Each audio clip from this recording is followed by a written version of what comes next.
ನಾವು ಯೂಸ್ ಮಾಡ್ತಾ ಇರುವಂತ ರೇಡಿಯೋ ಸಿಗ್ನಲ್ಸ್ ಒಂದು ತಿಂಗಳು ವರ್ಕ್ ಆಗಲಿಲ್ಲ ಅಂದ್ರೆ ಯಾವ ತರ ಇರುತ್ತೆ? ನಮಸ್ಕಾರ ವೀಕ್ಷಕರೇ, ನಾನು ಈಗ ತಿಳಿಸ್ತಾ ಇರುವಂತ ವಿಷಯ ಬಂದು ಸೈಂಟಿಸ್ಟ್ಗಳು ನಾಸಾದವರು ತುಂಬಾ ಯೋಚನೆ ಮಾಡ್ತಾ ಇರುವಂತ ವಿಷಯದ ಬಗ್ಗೆ ತಿಳಿಸ್ತಾ ಇದ್ದೀನಿ.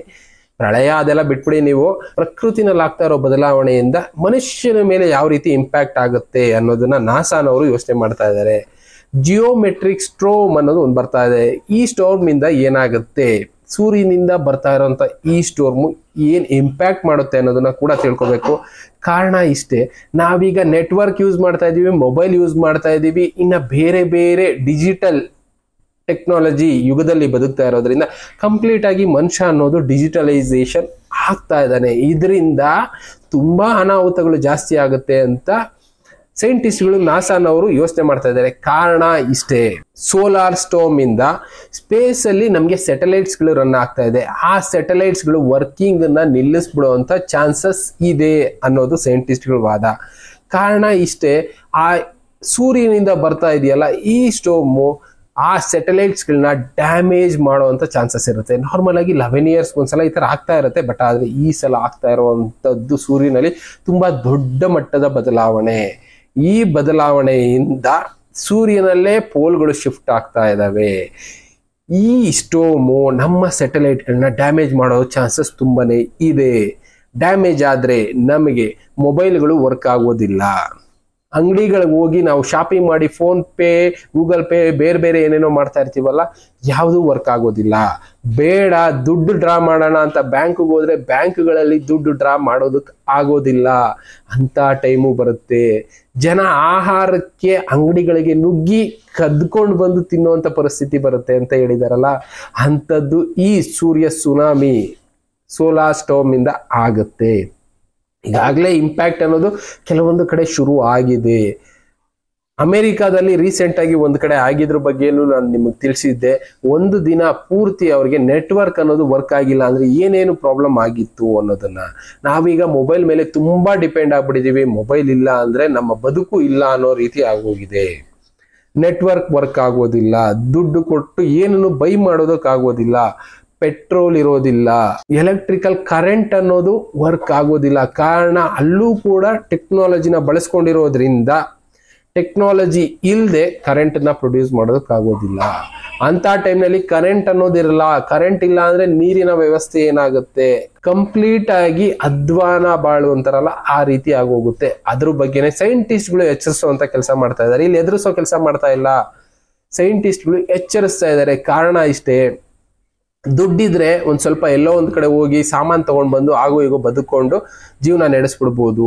ನಾವೀಗ ಡಿಜಿಟಲೈಸ್ ಅನ್ನೋದಕ್ಕೋಸ್ಕರ ಎಲ್ಲಾ ಕಡೆ ಮೊಬೈಲ್ ನ ಬಳಸ್ತಾ ಇದೀವಿ. ದುಡ್ಡು ಇಲ್ಲದೆ ಇದ್ರೆ ಪರಿಸ್ಥಿತಿ ಯಾವ ತರ ಇರುತ್ತೆ? ಯಾವ ಅಂಗಡಿಗೆ ಹೋದ್ರೂ ನೆಟ್ವರ್ಕೇ ಇಲ್ಲ ಅಂದ್ರೆ ಯಾವ ರೀತಿ ಸಾಮಾನುಗಳನ್ನ ಬೈ ಮಾಡೋಣ?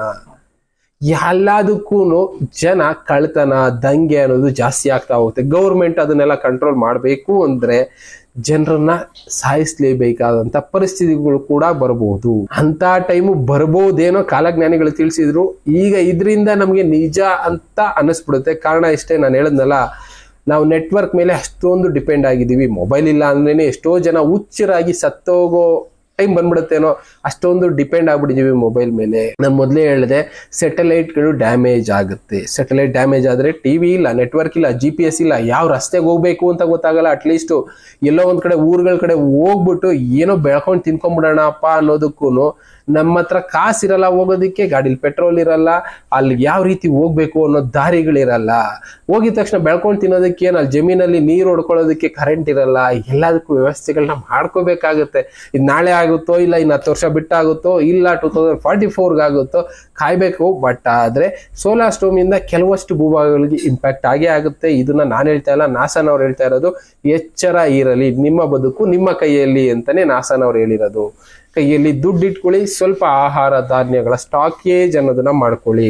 ಯಾವ್ದನ್ನೇ ಆಗ್ಲಿ ಸಡನ್ ಆಗಿ ನಾವು ಡಿಸೈಡ್ ಮಾಡೋದಕ್ಕಾಗೋದಿಲ್ಲ. ನಾಳೆ ಬೆಳಗ್ಗೆನೆ ಬಂದ್ಬಿಡುತ್ತೆ ಅಂತ ಹೇಳೋದಕ್ಕಾಗೋದಿಲ್ಲ. ಈಗ ಕರೋನಾ ಬಗ್ಗೆ ಹೇಗೆ ಈಗಲೇ ಬರುತ್ತೆ, ಇದೇ ತರ ಇಂಪ್ಯಾಕ್ಟ್ ಆಗುತ್ತೆ ಅಂತ ಗೊತ್ತಿರ್ಲಿಲ್ವೋ ಜನಕ್ಕೆ, ಅದೇ ರೀತಿ ಈ ಸೋಲಾರ್ ಸ್ಟೋಮ್ ಕೂಡ ಸಡನ್ ಆಗಿ ಕರೋನಾದಿಂದ ಲಾಕ್ ಡೌನ್ ಮಾಡಿದ್ರೆ ಜನರ ಜೀವನ ಅನ್ನೋದು ಅಸ್ತವ್ಯಸ್ತ ಯಾವ ತರ ಆಯ್ತು, ಅದಕ್ಕಿಂತ ಹೀನಾಯ ಸ್ಥಿತಿ ಈ ಸೋಲಾರ್ ಸ್ಟೋಮ್ ಇಂದ ಆಗುತ್ತೆ. ಮನೆಯಿಂದ ಜನ ಆಚೆ ಬರೋದಕ್ಕಾಗದೇ ಇರುವಂತ ಪರಿಸ್ಥಿತಿ ಬರ್ಬೋದು.